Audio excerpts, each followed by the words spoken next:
Thanks very much for allowing me to be here today. I'm very excited to be with this audience talking about a topic that is near and dear to my heart, which is customer data.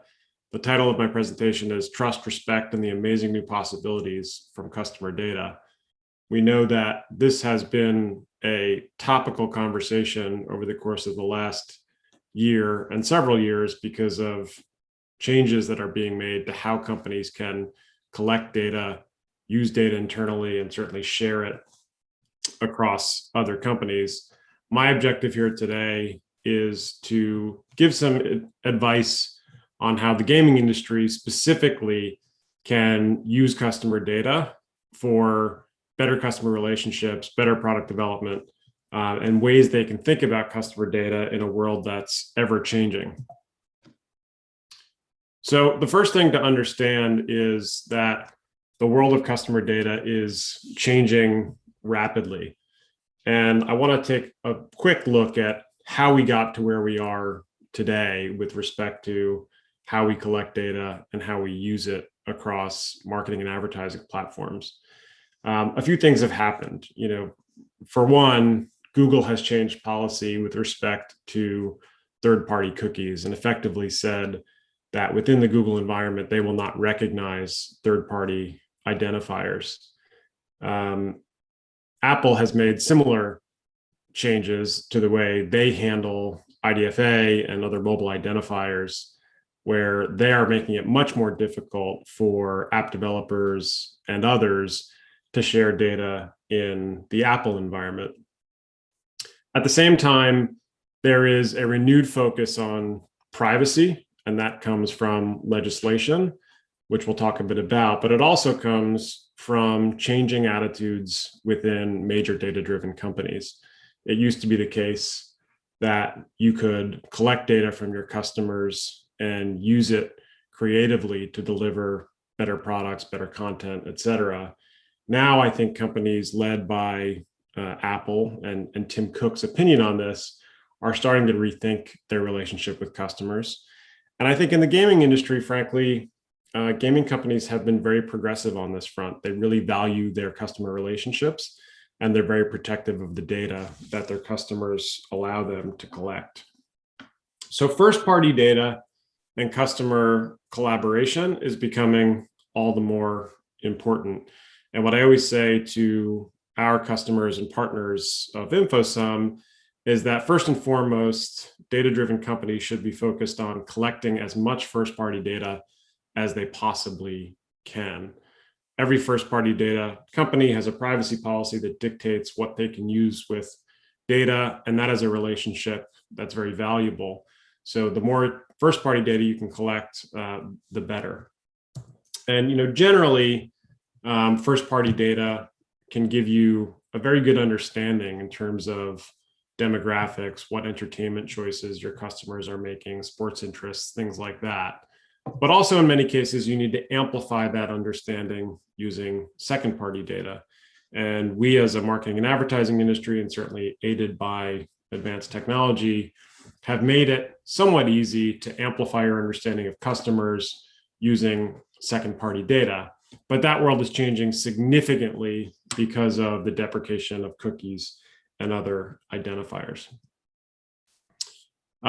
So we've gotten into what I call the wild, wild west of data sharing. And this is an environment that's persisted over the last several years within the world of programmatic advertising.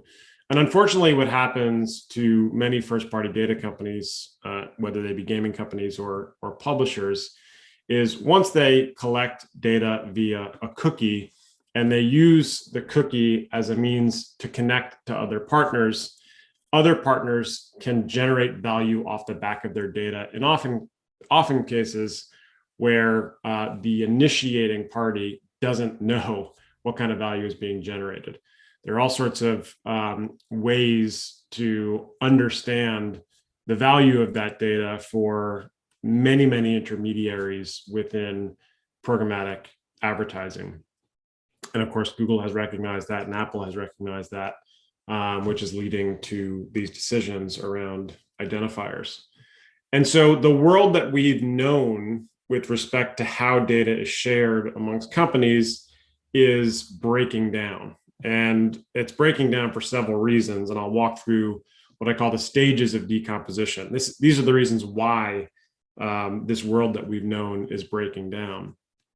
Number one is regulatory changes. And that started with GDPR in Europe, which, as you likely know, is a set of standards that dictate how companies can collect data from customers, how they can manage that data internally, and importantly, how they can work with others using that data. And that's a fairly strict set of regulations that have made it difficult for a lot of technology companies to offer solutions across Europe. And those hurdles are only going to get higher over time with additional iterations of GDPR. There's also stage two of this decomposition, which are tech policy changes. And we talked about some of those, whether it's Google not recognizing third-party identifiers or Apple making it more difficult to share data across app providers in their ecosystem. Even yesterday, Tim Cook made additional clarifications around emails and other means that Apple customers can protect themselves. These tech policy changes will continue, and there will be others making it more difficult to operate within these walled gardens. Stage three is ecosystem fragmentation. So because of 1 and 2, what you're seeing now is all sorts of new solutions within third-party identity. And lots of these solutions have merit, but what we're going to end up in is an ecosystem where there are multiple forms of identity which have to be joined up in order to transact in a programmatic ecosystem. So if we thought that ad tech in particular was fragmented before, with respect to customer data and identifiers, it's going to get even more fragmented over time. And then finally is this last stage, the boss stage, which is increasing consumer awareness. And this is not necessarily related to stages 1, 2, or 3, but I do think there is a renewed awareness amongst customers of how their data is being used. And that's dictating changes in privacy policies. And of course, changes in privacy policies mean that we need to increase our compliance with those privacy policies, which creates even more solutions providers in the ecosystem. So let's switch now to what brands can do to establish this consumer trust, which is becoming all important.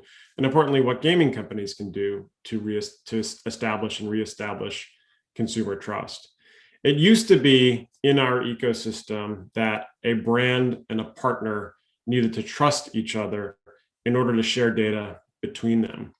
But increasingly, trust is a triangle that includes the consumer. And so when you have a relationship with the consumer, you need to make sure that whatever you do with the data that you're collecting from the consumer adheres to that trust you have. And that actually must involve a new set of technologies and a new set of processes around how data is shared between companies.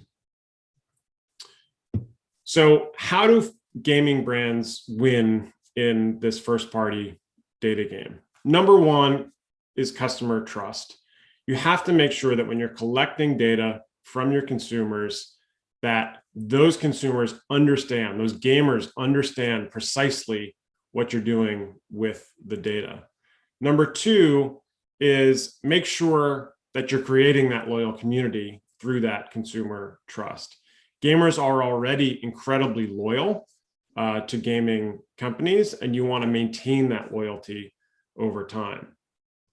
Three is your willingness to share data with consumers, but also with other partners. And of course, we believe that when you share data, you shouldn't have to transfer data outside of your database. And of course, InfoSum offers a solution for first-party data companies to work with partners to understand when there is overlap in customer data without ever moving it outside of your four walls. And then finally, look for new partnerships. It's not just the traditional partnerships that we've always had with respect to how we use data, but there can be new partnerships that dictate new levels of development in gaming or new experiences.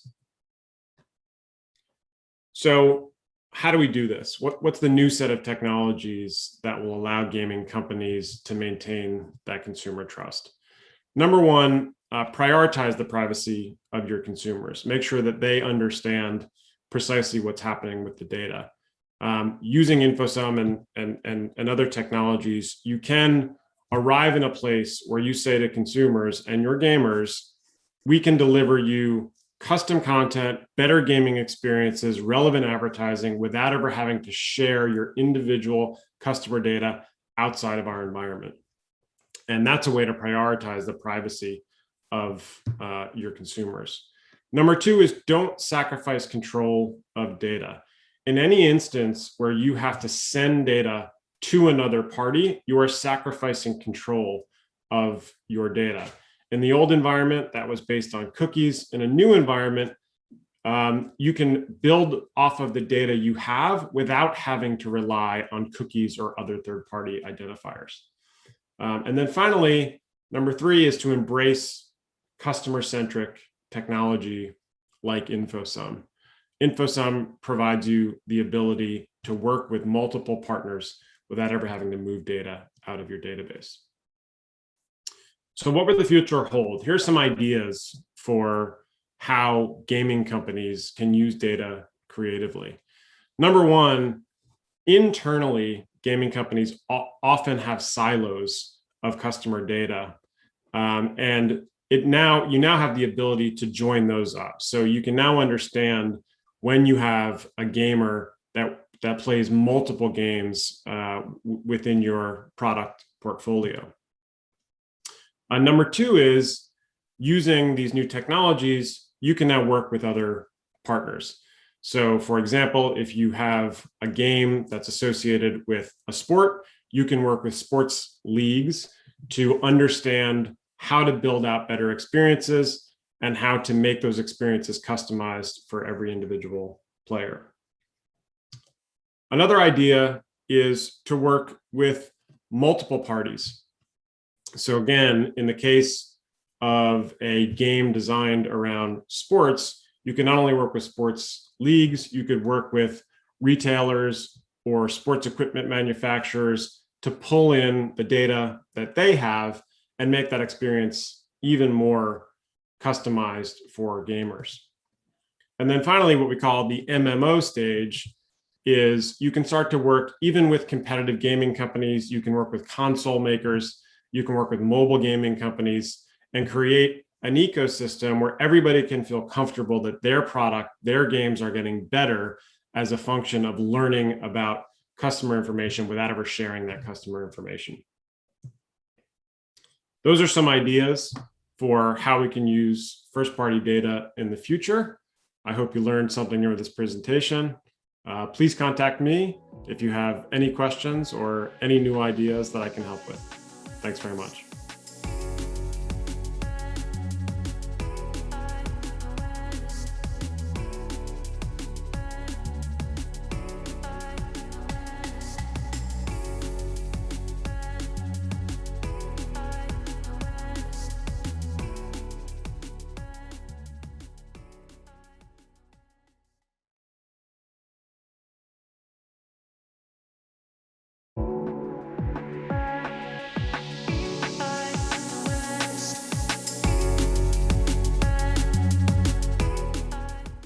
So Rob, welcome to Gaming and Advertising. Thank you, Vincent. So, Rob, firstly, I think just for people who aren't familiar with you, it might be a good idea to just give them a bit of an overview on your background and your career. Well, I'm best known for being the former global digital director of Group M at WPP. Sometimes I like to say I'm best known for being the only global digital director at WPP on the basis there was no chief digital officer before me, and I haven't hired one since. So I was extremely lucky with many colleagues over a long period of time up till the end of 2017 to really watch the formation of the digital advertising marketplace as we know it, to see the emergence of Google and Facebook and Amazon, or more broadly, the emergence of search, social, and commerce, and how that changed the industry. So I was very privileged to have a front row seat and some world-class colleagues, world-class clients, and a world-class infrastructure to enjoy that from. And as a consequence of having that career, I was actually able to stop before I was kicked out at the end of 2017 and build a second life of sorts, if you like, as a consultant and an advisor and as a director of a number of companies. And it's a great pleasure. So, yeah, like I say, you've been taking on a few advisor roles, and I think today you're speaking with your Admix hat on. Could you maybe just explain a little bit about what they do and why you decided to start working with them?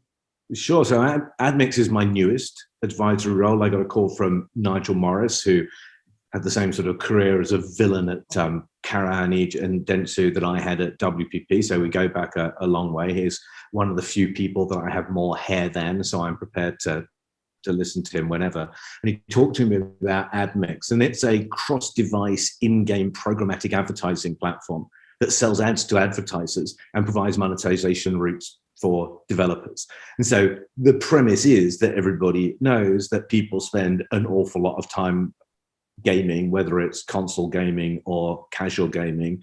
And there is a general sense that where people spend time and offer their attention, there should be an opportunity for advertisers. And as my old mentor and boss, Chris Ingram, used to say, he said, it's pretty clear in this case that there's a gap in the market for in-game advertising. What remains to be proven, and I think Admix has a chance of proving, is that there is indeed a market in the gap. So, and in terms of where they place the ads, they're placing the ads into the actual game? Yes, absolutely. So they work directly with developers. They have a frictionless platform, so it's SDK free. So it's very easy for the games and the ads to become integrated with one another. And then during the gameplay experience, ad units are created by the developer using standard ad formats and sizes that are provided by Admix. And so the developer controls the user experience. And when you think about why that's important, that being interrupted by advertising when you're watching something or reading something is one thing. Being interrupted by advertising when you're actually doing something is maybe a bit different, and the bar needs to be higher, or the format needs to be more native. And it was pretty clear from linear TV ads in linear TV programming, linear audio ads in linear audio programming radio, social ads in social feeds, search results in search feeds, and so forth, that success comes when the native format finds its way into the media consumption experience. And I think that's where Admix are going with this effort. So one thing we're seeing across the gaming landscape is, you know, the sort of construction of these sort of open world environments, which some people are calling the metaverse. I don't think it's any one thing, but it's lots of different worlds. What role, if any, so my question, is marketing and advertising like to play in these environments? Well, so I'm not sure I'd go into a boardroom and try and persuade the CFO that having a presence in a metaverse was a particularly good idea. And that's a good sort of measure for these things sometimes in terms of the language. If, on the other hand, you went to the room of the CFO and said, in aggregate, there is an enormous amount of time spent on this broad range of activities that change in flavors depending on the time people have available, the device they have available, and who they are and what they do and what they like, but that there is a way to inject our brand and our messaging into that environment in a way that isn't rejected, I think people would be very happy to do that. And I think the market is clearly bifurcating on a number of dimensions. And you've got the esports world and the super immersive world of the first-person shooters and so forth. And you think about the work that Activision Blizzard do and others, and that's a kind of huge deal. And that's not necessarily the market we are in. We're in the market of when people are taking snacks of time and enjoying themselves, we're adding advertising and product experience into that environment. So I think it's a legitimate place to play. I'm not making any claims that it's going to be bigger than television or bigger than the internet, but I think it seems highly probable that in-game advertising will be a significant location for budget over the next 5 to 10 years. And gaming communities, they tend to be quite a sensitive bunch, depending on the community, of course. But yeah, broadly speaking, I think it's fair to say that they're quite sensitive to companies and publishers meddling with the gaming experience, particularly when it comes to monetization. Do you think that brands and agencies need to sort of adopt certain types of tactics to get the best out of these environments and to be accepted? Well, the one thing you can't do is just call it gaming and think that there's a sort of a one size fits all, because if you're the person that plays League of Legends for a living and does that, you're a pro gamer, your view on advertising would be really different from if you're playing Candy Crush on a subway train. So it's not the same gig at all. And it would be completely wrong to sort of conflate those issues and say, because there's an attitude over here, then it affects everything over here. So we should sort of put that aside.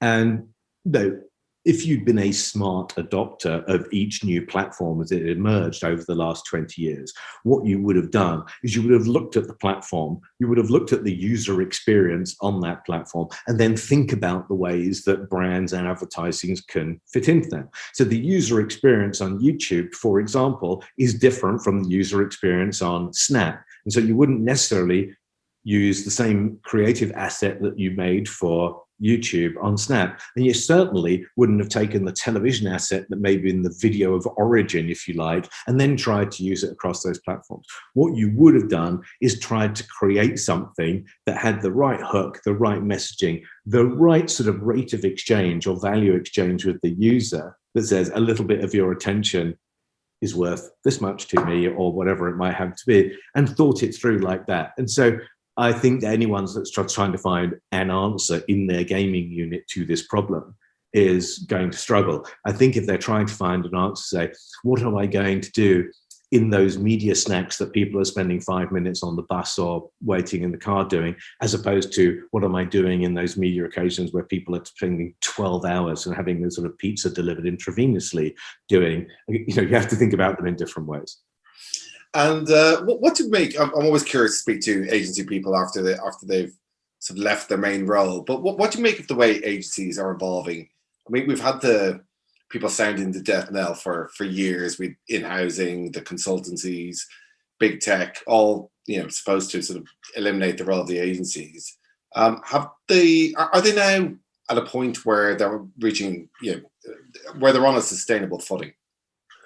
Well, so clearly reports of their death were exaggerated many times over. And as Rashad Tabakawala, my good friend and former doyen of the publicist world, always used to say, agencies are like cockroaches. You can kind of keep stamping them out as much as you like, but somehow they'll find a way of popping up and reinventing and surviving. And of course, he was right.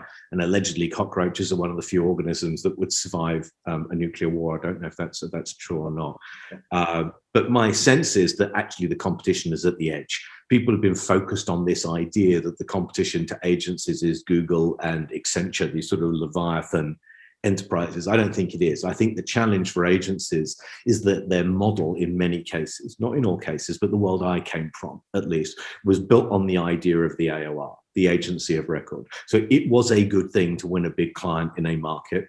It was a better thing to win all of the brands of that client in the market. And then it was an even better thing to win that client in all the markets in the world. And the best thing of all, if you could retain that client for many, many years. That was a good thing. And so what you were was a business that was designed to work with some of the people all of the time. That was your goal.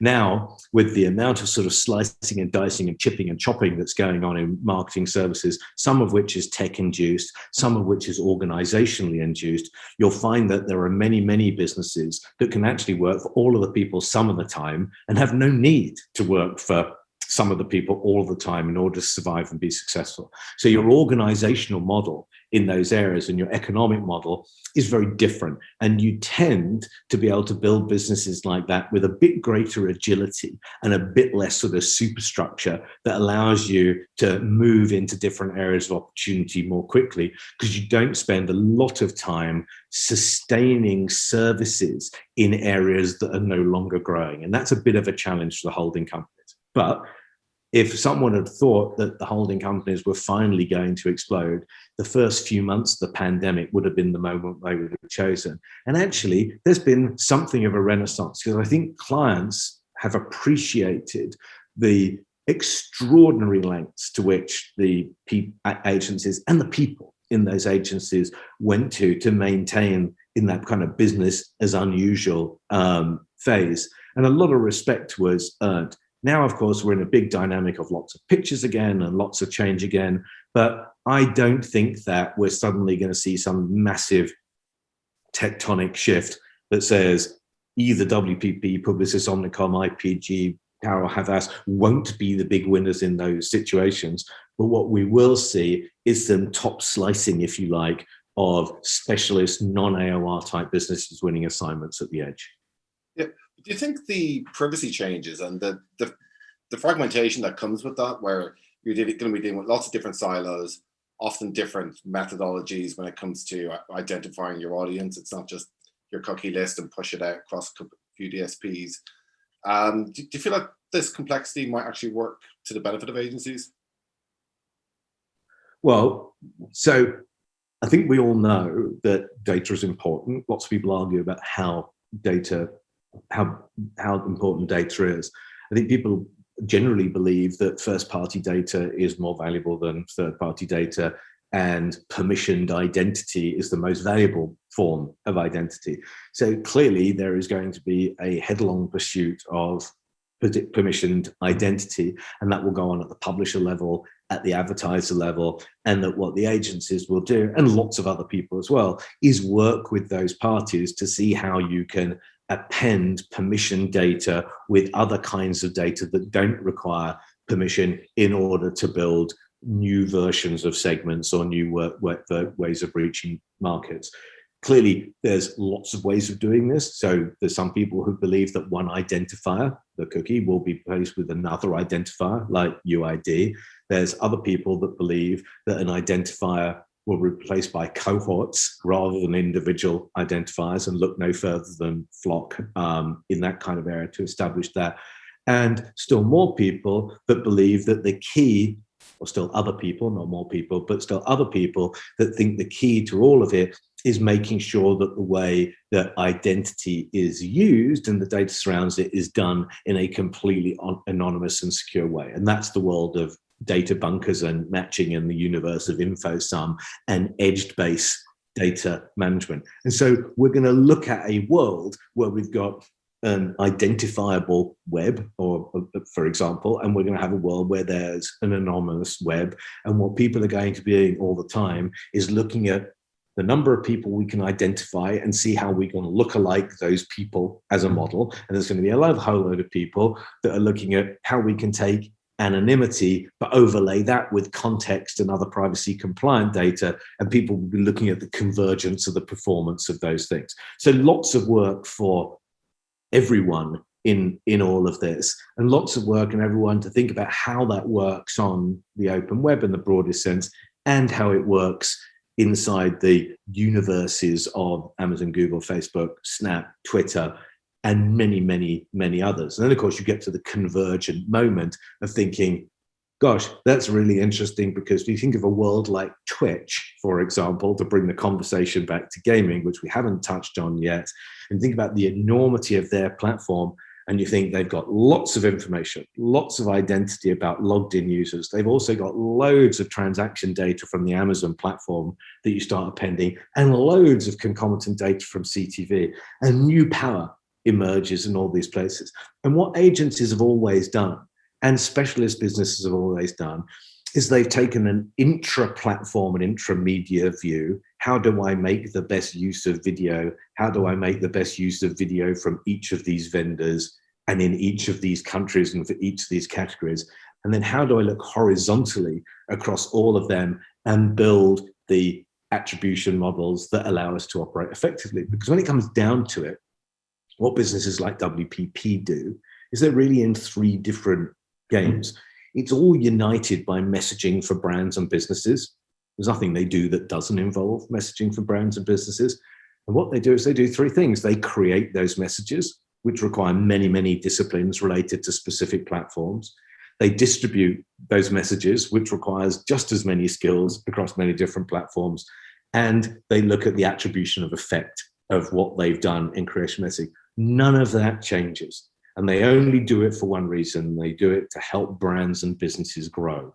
So as long as you come back to the fundamentals of why these businesses exist and the fundamentals of what you're trying to drive success for, then you're going to be successful, or you can be successful either in a traditional holding company structure or in a young emerging agency structure or in a specialist structure. You just got to keep your eye on the prize and be constantly competitive, constantly value driven, and constantly agile and curious. I've never ever wanted to work in an agency, but you've kind of inspired me a bit there, and I'm sort of feeling like, yeah. I worked in, I'm giving myself away a bit now. So I worked in agencies for 32 years, and I didn't get as rich as some of the people that didn't. I certainly wasn't as poor as some of the people that did and did other things.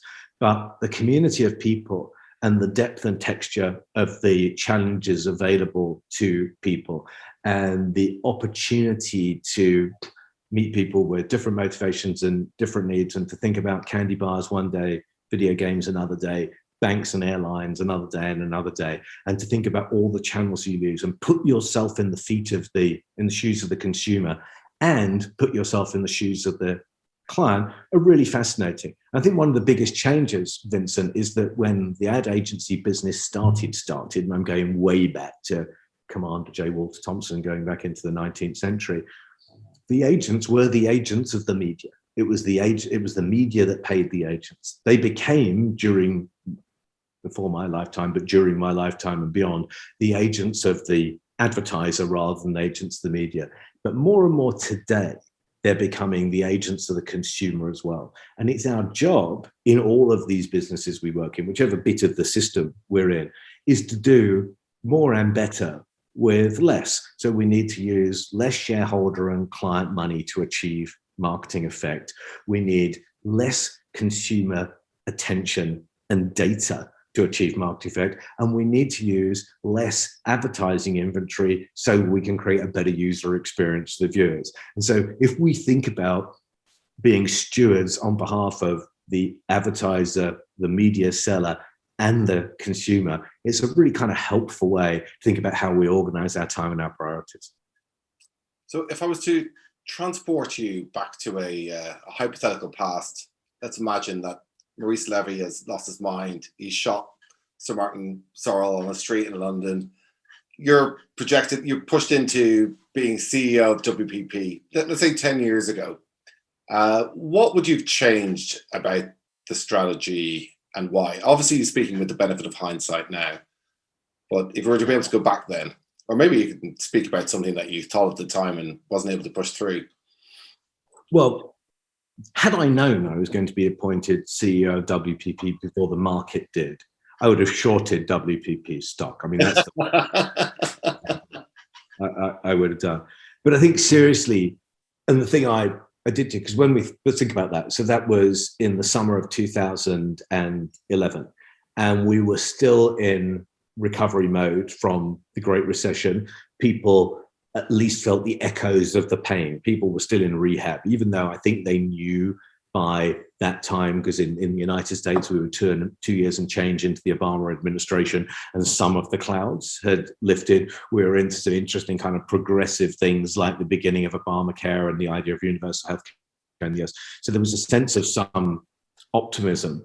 What we were also in were the very foothills of Facebook's commercial existence, and we were absolutely in the midst of the world of organic reach from social media. At that same time, We were progressed into the broadband revolution, which I think really started in 2005, 2006. And we started heading to a place where we had maybe 75% of the internet population was looking at pretty fast connection speed. So video and so forth had become a thing. So knowing that and what we knew, and it was a fairly obvious progression from where we were going there. I think if I'd been bold and I'd had the permission to do it, which is very easy to say, but hard when you're running a publicly traded company, I think what I would have done is thought about reorganizing those three disciplines: message creation, message distribution, and message measurement or attribution, around the concepts of discovery, community, and commerce. I think that's what I would have done. I'd like to think I would have done that. And in doing that, that would have said, now I can understand how the Google platform works more broadly and what do I need to create for that platform. I would have been able to understand what the Facebook and later Instagram and Snap platforms would have meant in the area around community. And would have understood what it meant to do business with Amazon and JD and Alibaba and so forth because of commerce. So the idea of re-architecting asset creation, distribution, and measurement around discovery, commerce, and community, I think would have made for a very good speech at the time and potentially for a very good business. Yeah, I think so. What do you make of Sir Martin's new adventures? He's effectively living the dream and is re-architecting a model or the agency model with his own new vision. So the two things one must never do with Martin is underrate him or trivialize him. And the reason that you do that is twofold. One, you would be wrong. And second, if you just wanted to agitate him and make sure that he ate your packed lunch and nicked your lunch money, that would be the way to do it. So I think what he's doing in some ways, I don't know if you'd be offended by this or not, is a bit of a do-over of WPP from a strategic point of view, in that what he's doing is that he stayed in marketing services of one description or another, very much in services rather than principal businesses. And he is creating an aggregation of assets that specialize in areas of what he believes to be increasing and sustainable demand. So the playbook is quite clear. Now, what Martin has done, he's realized very effectively that money is relatively inexpensive at the moment. It's a low interest period, and Martin has many memories of what life was like when money was expensive. I think he got very close to the edge once or twice in his career when interest rates were high. But he's realized that the cost of money is low, so he's able to collect his assets at an attractive price and is very competitive bidder for those assets, and has done something, I think, quite effectively, where he's got all of the companies he's looked at, not just to agree to sell out to S4C, but to buy in to S4C. So they're all stockholders in S4C. So I'm not a shareholder in Martin's business. That was a mistake.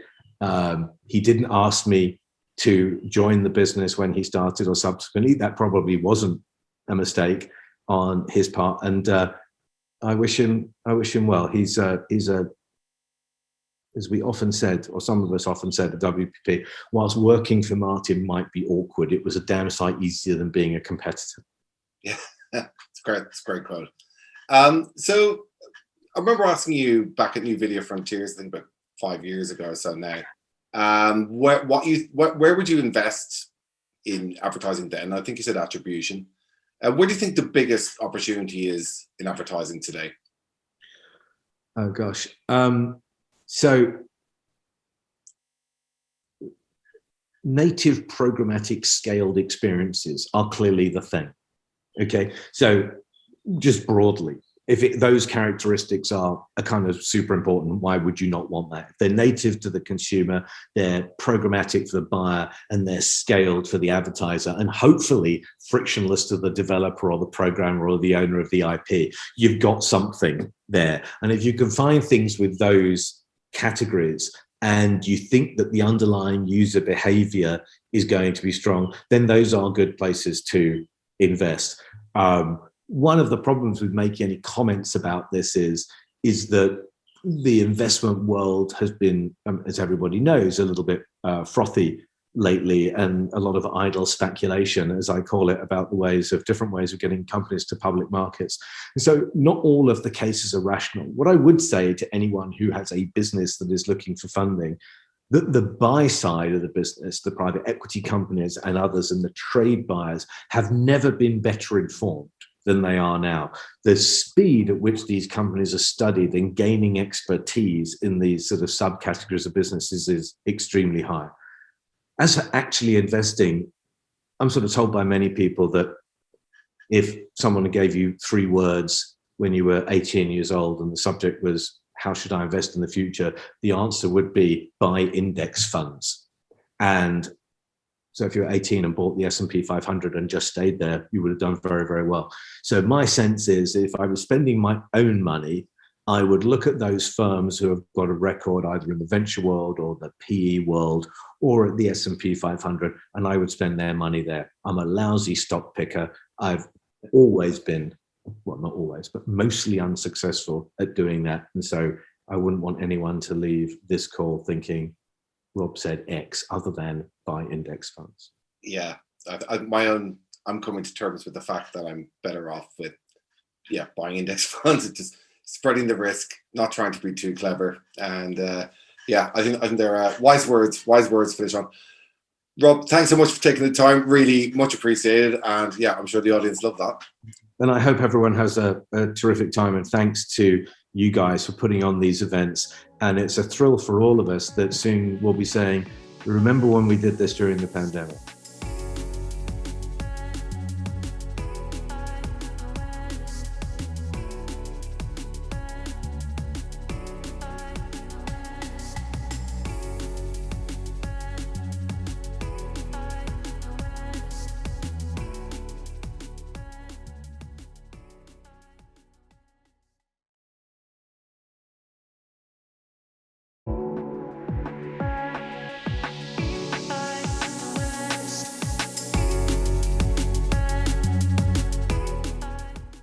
Well, hello everyone. My name is Tim Cross. I'm senior reporter at VideoWeek, and I'm going to be moderating this session on what do media buyers want from gaming. And I think this is quite an important panel discussion because we're talking today throughout this event about all the exciting and innovative things that you can do around gaming and advertising. But it's obviously important that the things that we create and innovate actually cater to what advertisers want out of gaming. Otherwise, it's not really going to go anywhere.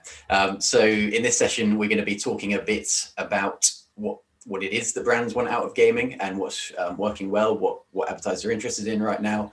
And to discuss that, we've got 3 wonderful panelists who I'll let introduce themselves. Rocco, we'll start with you. Hi, my name's Rocco. I'm the account director over at Venatus Media. Lucy? Hi, I'm Lucy Rissik. I'm a CEO and founder of Brotherhood of Brands.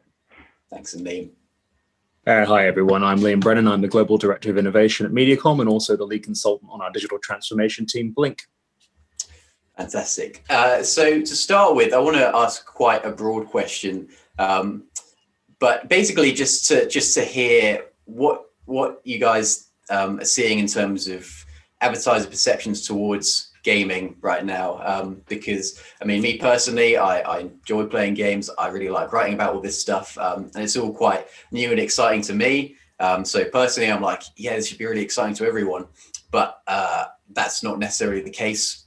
You also hear stories of advertisers who still don't really quite understand the space, and who don't really understand the opportunities and think it's quite niche still. So it would be really interesting to hear what you're all seeing.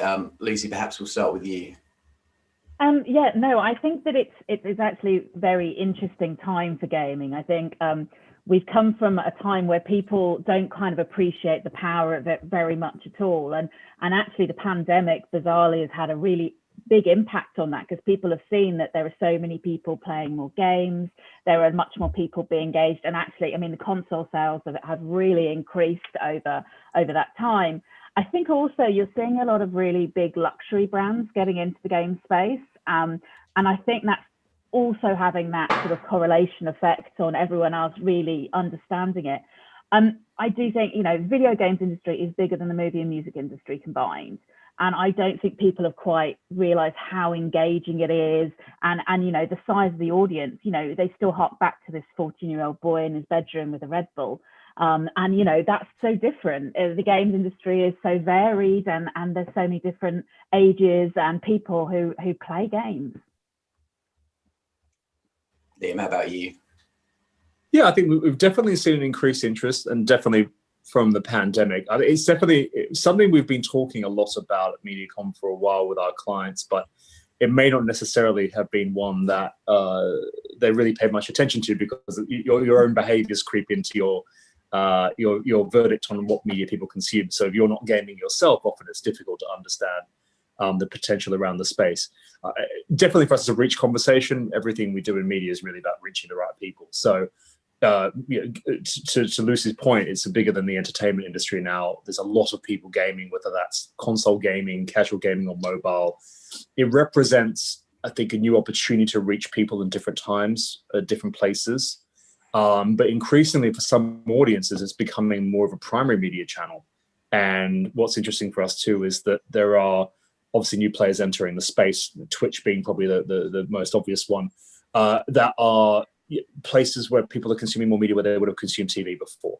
And so for us, it's not only a behavior that's interesting to see, but it's also the introduction of new partners, new ways of consuming content, and new opportunities for brands to enter into a space. It's a little bit like sports, if I'm being honest. That's what it feels like to me. Mm-hmm. Rocco, how about you? Yeah, I think to echo what Lucy and Liam have both said, it's really coming to the forefront of people's opinions and minds nowadays when it comes to gaming. But one thing that I think is important is that there've been massive PRable events. So be it people, you know, Travis Scott releasing one of his albums and doing that through a Fortnite actual integration, or, you know, a massive esports competition that people are actually starting to see and pay attention to. It's something that is definitely really interesting for planners, but also when it comes to marketers, one of the things that they forget is that it doesn't have to be always these massive big ticket events or integrations. Integrations which are PRable. Instead, you know, they're still the base sort of the rich media, the engaging sort of like video, you know, reach, and as Liam was saying, sort of incremental reach when it comes to the right audiences. And one of the things that's interesting is that it's not just, like Lucy was saying, the 14-year-old boy in his basement nowadays. It is everyone. You know, the way in which people are gaming is changing. It's not just console, it's console, PC, mobile. You know, and within each of those sort of core demographic and groups, you can target a different audience. So it's a very exciting time. And when we're talking about some of the non-endemic partners that are starting to really pick this up and take notice, you've got, you know, you have to look at someone like Louis Vuitton, who sponsored the League of Legends World Cup the other year with their case design. Big brands who are, you know, not necessarily endemic or entertainment, they're actually starting to take notice and realize how strong a channel this is to reach the desired audiences. I want to talk a bit about audiences because a couple of you picked up on that there. I think it is fairly well established at this point. I would hope that anyone working in an agency talking about gaming is, you know, aware of the fact that, sort of, as you both alluded to, it's not just 14-year-old boys sat in their bedrooms drinking Red Bull. So, you know, I'd hope that most buying media around gaming would be aware of that fact. But when we're looking at advertisers and brands, even though there's the awareness perhaps that there are a variety of different audiences out there, which audiences are they actually trying to reach with any sort of gaming campaigns? Are they trying to reach, you know, women who are playing games on their tablets? Are they trying to reach, you know, older blokes who are, you know, into Xbox or whatever? Or are they still, you know, aware that there's different audiences, but actually primarily using gaming to target younger lads? I mean, Rocco, what are you seeing? I mean, it really depends, because you know what the audience is and how you want to reach them. So when you're sort of talking about sort of the younger parental sort of audiences with families, then, you know, they are inclined to run a lot more sort of mobile heavy activity. Whereas if you're looking a bit more of the more male dominated core console PC gaming audiences are still very, very present on, game review, news sites, streaming. In fact, the whole way in which they're actually consuming the day-to-day entertainment is changing from the likes of a linear TV and now changing to digital channels that are surrounded in gaming. So whether or not it's watching someone stream as a form of entertainment, watching personalities, or even someone actually going, all right, well, I'm going to watch that person to understand how to get better at gaming. There's whole communities that have grown and been, exploded in the last 10 years around helping gamers in terms of like giving them little tips and tricks, just like you would do a professional athlete. These people are very passionate, and it's definitely a different channels in which you can reach them. Mm. Liam and Lucy, is that the same as you're seeing? I think yes, yeah. It's a shift in consumption habits, but also Rocco mentioned there around like tips and tricks. I do feel that it does resemble sports for that reason. You've got a passion point here which people are interested in, so they want to go watch the content and look at, as you would with any kind of passion point, some will want to go a little bit deeper, and that content might fragment, and there's times which might fragment. And then you've got it being, another type of content that you would watch, like you would watch a sports match and tune in, and the channels you might watch it on. I think often we get hooked on the more hardcore gamers, and typically the reason why brands are wanting to talk to gamers is because they need to reach millennials or Gen Z, because that's their future growth audience. And they go, well, what do they do? Well, they do gaming, so I'm going to get to gaming. But if you go laser focused on gaming, you often restrict your reach capabilities, because there's a lot of people that are interested in gaming, but gamers might be a little bit more hardcore and you won't reach everyone. So I think what's always worth remembering is that the gaming as a thing in what people do is something common across many different age groups. For a long time, the main mobile gamers were stay-at-home moms. That was the highest indexing category in the US. So it's an activity, but it's always remembering the difference between gamers and gaming when you're talking about who you're trying to reach, and the integration you need with either the gaming property or indeed where you're trying to interrupt someone around their activity with branded messaging. Lucy, how about you? Are you seeing brands sort of trying to reach all sorts of audiences? Oh, definitely. And, as Liam said, there's without doubt the people who are going millennials, Gen Z, this seems the obvious answer. And I think it's really interesting. I think, mustn't forget things like 50% of all gamers are women. So, we see a lot more movement in that space, and a lot more brands that have actually, woken up that women are gamers as well. So, that's a fantastic move. And also, I'm loving how different brands are looking at different things. So like Xbox recently did their whole campaign aimed at grandparents to get them to interact more with their grandkids by using gaming. And actually, I quite like that as a different way of looking at audiences. And actually, again, as well, as Liam mentioned about sort of, the mom audience for mobile gaming. And it is one that's still definitely there. And actually, I think when people look at the games industry, they often forget about the woman that's 35, 40, whatever. And I know I've spoken to brands that are sort of even makeup brands and things like that are sort of going, right, how we're aimed at 30-year-old women. Are they really gaming? And you're going, God, yes, they all are. They're all doing different things. And people also forget playing Words with Friends is gaming. You are a gamer if you play Words with Friends. You forget how much it's part of people's lives. They see it as that extreme Call of Duty or something like that. And it is very different. But one thing as well, I should also make point of is that, people do have that traditional view of, a Call of Duty or a first person shooter is very male heavy. And actually there is a lot of women playing these games, and sometimes a bit of a different skewed audience than what the traditional look is because of, people hide behind, women often play as men, the data isn't kind of perfect all the time.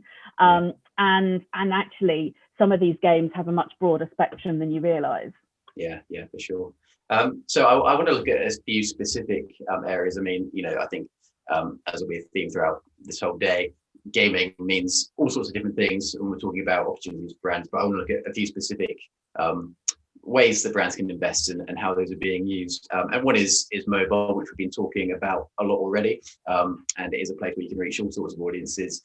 But I think with mobile, it's pretty well established that it's good for sort of performance campaigns if you're trying to drive app installs or that sort of thing. That historically has worked pretty well. Whether that continues post all the IFA changes is up for debate, but historically it's been very good for that.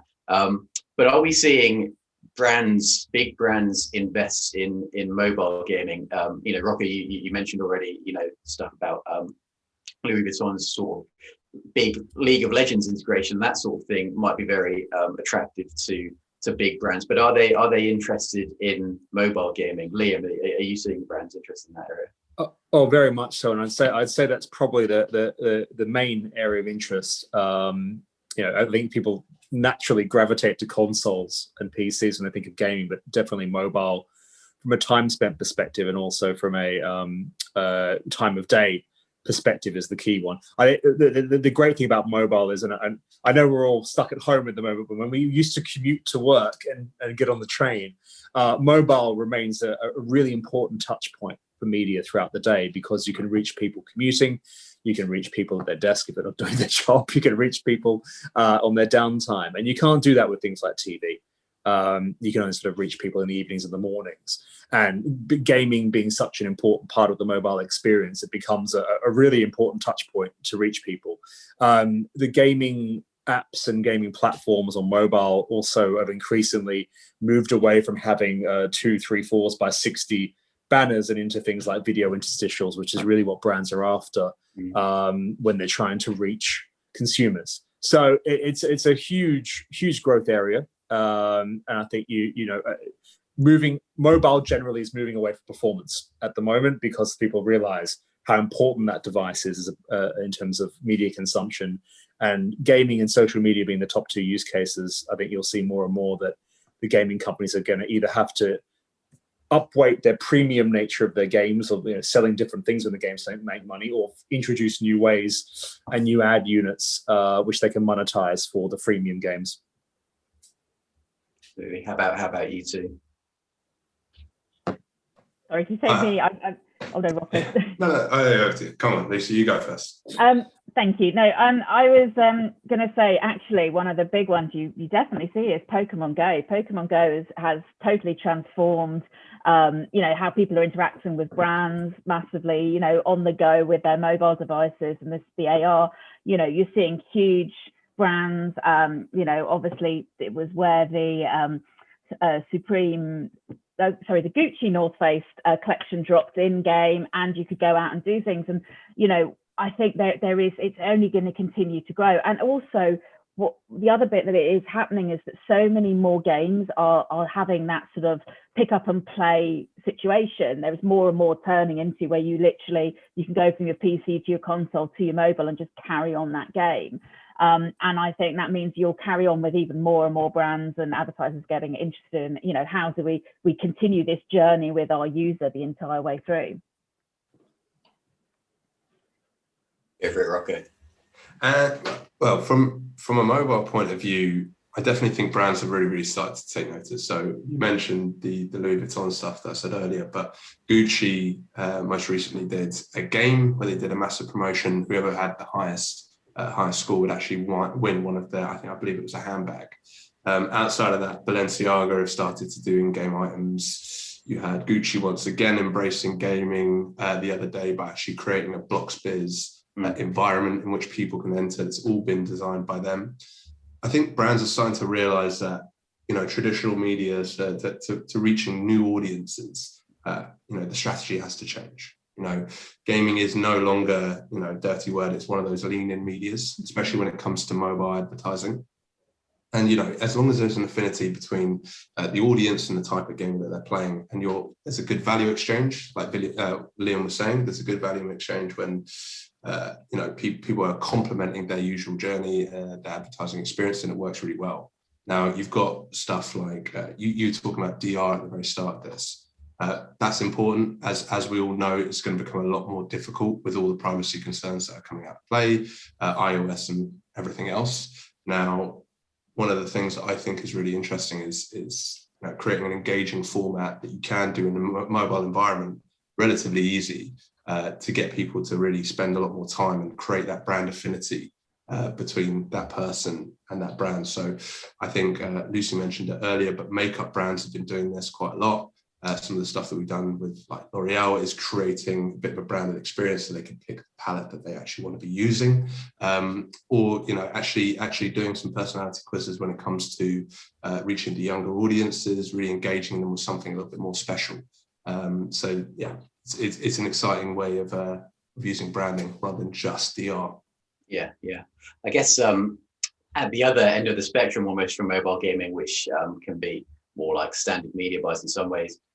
You've got esports, which is, I guess usually quite big activations of these massive global events. And esports, has had quite a lot of hype behind it over the years. I think sort of seeing some of the stats about the numbers of viewers that are tuning into these events and just seeing stadiums filled with people going to watch, the Dota finals or whatever, was very intriguing to a lot of people and showed the big potential for esports. But the question is, are we seeing it live up to that hype in terms of what it's delivering for brands? Lucy, do you think esports is living up to the hype? I think it's mixed, to be honest. Okay. I have a personal view. I think, esports, when it came out, there seemed to be a lot of brands and companies getting involved, and it almost seeing it as a bit of a tick box situation where they're like, oh, we must do video games, must do something in gaming. Oh, let's just sponsor this. And I think that, people start really questioning it. It seems really unauthentic when you haven't sort of worked out any other activation or kind of, why are you in that space other than, oh my God, it seems like a great idea. And obviously esports has had a bit of issues through the pandemic as well. We have seen sponsorship massively going down, and some companies are very much attuned, like EA. They do all of their esports really is aimed at the broadcast market, and that is. But the other thing we mustn't forget is that, to be honest, a lot of the time with esports, it's the same audience. So you see these big venues, but it's exactly the same audience every time, and that it is like, how is it going to evolve? But it is, so to me, it's very much still in its sort of infancy in comparison even to the video games industry. And things will grow and change when you see more and more different games becoming esports. And I think that's where it will be interesting. We've got this kind of really hardcore look at the games at the moment of the ones that are there, or they're very intense. But the more things are opened up, I think the Fortnite tournaments are really interesting when they do all their kind of rounds through, just people playing at home, and you can see and hear about kids doing amazingly well. But I think we there is still a lot to learn. We haven't embraced it as much in the UK as we have, as Europe has. France has massively embraced esports. So I think, it's a watch and see situation from my point of view. I wouldn't rush to jump into esports. I think it's time to consider it, really consider what you're doing with it. But there is still opportunities out there. So mixed reviews from Lucy. Liam and Rocco, do you agree with that? I would probably agree with that. I think it really depends on the country which you're talking about when you say how successful it's been. I think what's really interesting about esports is that it's one of the first sort of global trends in media to come out of Asia. If you have this conversation, China especially, China, Japan, Korea, you're going to have it's a much more mainstream sport. So you've got probably a much wider audience you could talk to there. And it is, I've spent a lot of time in Japan because my family's half Japanese. So it does appear on TV there, and some of the people that play games and even TV stars go into esports. There's a bit of crossover there, and that's helping mainstream. But outside of Asia, Lucy's right, it's quite limiting. It's the same people over and over again that are watching it typically. Depends on the sport they're playing, the esport they're playing. I think for brands, what's interesting about it is that it offers a immediate global opportunity than necessarily a local one. So using the sports analogy again, if you're like the cricket's on at the moment here, if you're sponsoring the cricket, you're probably going to get viewership on UK terrestrial and in New Zealand as well, because they're playing that match. But if you're sponsoring a live stream on Twitch of a League of Legends match, you've got an immediate global audience. That to me is interesting, because suddenly you start to break down the barriers that terrestrial media start to put around some of their sports. And because the platforms that some of these esports are appearing on are global, you can reach a lot of people very quickly, if that's the sort of audience they're going after. And I think that's the important thing to always remember when you're doing any kind of sponsorship. It's like, who are the people that are actually watching this and where are they based? And even though you might have, 200 million people watching a League of Legends final, are they middle-aged people? Are they people based in the markets you're trying to grow? Or are they largely Eastern Asian-based millennials and Gen Z? And if that's right for you, then go for it. If it's not, make sure you diversify what you're trying to do. Yeah.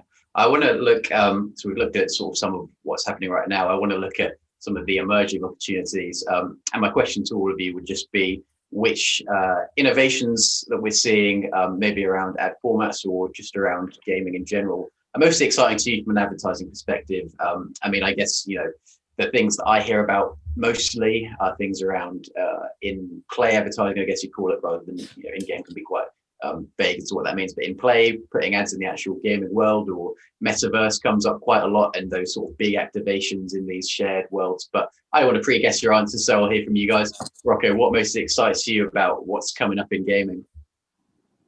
What I really enjoy is to start to see in-game opportunities really blow up. I know that's kind of a bit of a buzzword at the moment, because not a lot of people have done it really well at the moment. Now, creating an in-game environment which actually works with the person playing the game is super important, because you have to complement their normal user journey, right?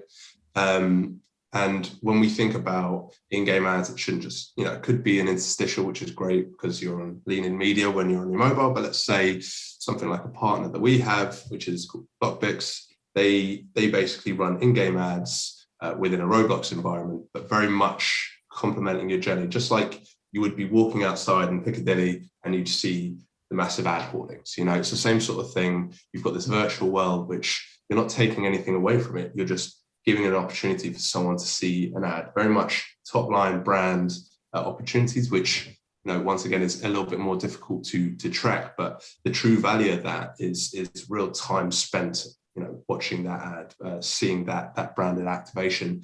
And it's something that is going to be increasing. It's going to get better. And I especially think with the emergence of free-to-play games, it's going to become more of the norm. Lucy, how about you?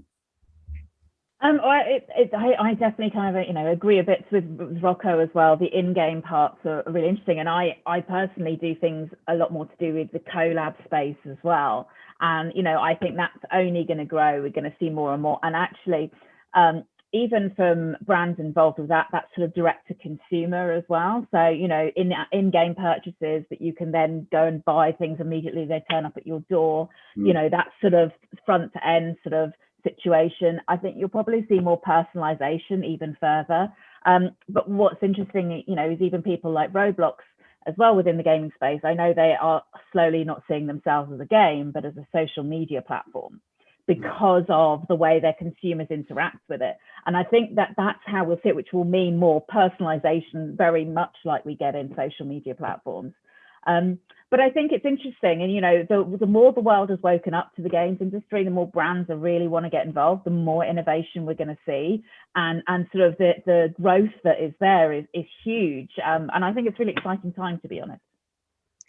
Liam, perhaps just quickly from you, what's I talked about a video opportunity before, but I think what's the opportunity that hasn't been explored is probably the same one we have a conversation around UFC 5-10 years ago, is that there's probably not a lot actually in the event itself to sponsor, but actually you've got superstars that are in these games, people playing it. You've got the actual events themselves, brands creating partnerships like Adidas with Ninja, making his own shoes that he can wear and promote. Understanding, like seeing these people as celebrities and seeing these as big events. It's a very similar sports marketing approach. And yes, there'll be inventory we can buy, but I think that to me is the really interesting space for brands that might be kind of working with or trying to reach, millennials and Gen Zs. looking at these people like the new musicians or like the new movie stars that are playing these games and opening up those opportunities to reach those audiences that follow these people and are interested in what they have to do and what they have to say. Yeah. So we've looked a lot at sort of a lot of the exciting parts about gaming. I guess I want to touch on a few of the things which can perhaps be more sticking points for brands. The first, which has been a big topic obviously across the advertising recently, is changes around privacy. Most relevant probably to gaming is, as we've alluded to before, Apple's IDFA changes. Perhaps I'll come straight back to you with this one. Are we seeing, post the IDFA changes, are we seeing that have a substantial impact on how brands are planning their media in gaming, or not yet? Well, I think the big blocker at the moment for gaming is brand safety, and that's because some of the games are quite violent, and because you often have no control over where the brands appear. The biggest games, they don't want to have someone's head being blown up in front of a big Pepsi logo. Or maybe some brands do, but a lot of brands are quite hesitant to get involved in that. And also there's often, for many brands that advertise products that can't be shown at under 16s, there's often difficulty restricting your placements from being seen by under 16. So there's a few blockers there that need to be overcome. But in terms of IDFA specifically, obviously mobile gaming is huge, but also it's the long tail often of usage of mobile. So if you look at some of the data coming back from people like AppsFlyer and Flurry, what you're seeing is like the gaming part of the apps is being affected, because often these are the ones that people are opting into less than, say, utility-based apps. So the ability to retarget people across apps within the gaming environment is probably going to be hampered quite heavily from that. That doesn't mean it's a bad thing, because context is still very important and reach is important. But certainly if you're looking at monetizing, you're making games that have a lifespan of 2-3 weeks until they're out of the App Store, you're in a bit of trouble, because you're not getting that retargeting money from Facebook Audience Network or from MoPub on Twitter anymore. So I think it's a watch out for some of the smaller mobile industry players, rather than say that the likes of Epic Games and Activision and people like that. Yeah. I guess alongside privacy, one thing I hear about a lot as well, as a bit of a roadblock is measurement, or rather the lack of it. I mean, again, obviously talking about gaming, the difficulty is that measurement is different for all the different areas that you can invest in, but nonetheless in sort of all areas, I guess. I hear about concerns around measurement and the fact that a lot of the time, especially on some of the newer ad formats, measurement has been done in-house, because third-party companies, it's starting to change now, but third-party companies haven't been able to cater to it yet. Measurement standards are slightly different from what advertisers are used to elsewhere. Rocco, do you think measurement and sort of issues around it is still a bit of a problem, and do you think it is a roadblock to investment? So, just with the emphasis of any sort of like digital advertising, we had to come up with new ways in which to quantify, success, whether or not it's really strong view-through rates, viewability, clicks, traffic on site, whatever it might be. Those are still really strong for us. I don't think that that's a problem. Now, when the problem might come into play is when we start to discuss new mediums. So in-game ads, how do you quantify an impression on screen? Now, that's a really good conversation to have, because then you're going to go, all right, well, we almost have to be overly secure, overly obvious about, someone's actually spent a good amount of time looking at that ad, having that fully in view. And because we're working within digital channels for the most part, it's very much something that we can quantify, we can measure, and we can report back on. It's just about sometimes having those security measures, let's say by IAS or Moat or whoever it might be able to keep up with these innovations and how to quantify these sort of measurement tools. Yeah. Lucy and Liam, do you think measurements are a roadblock at the moment?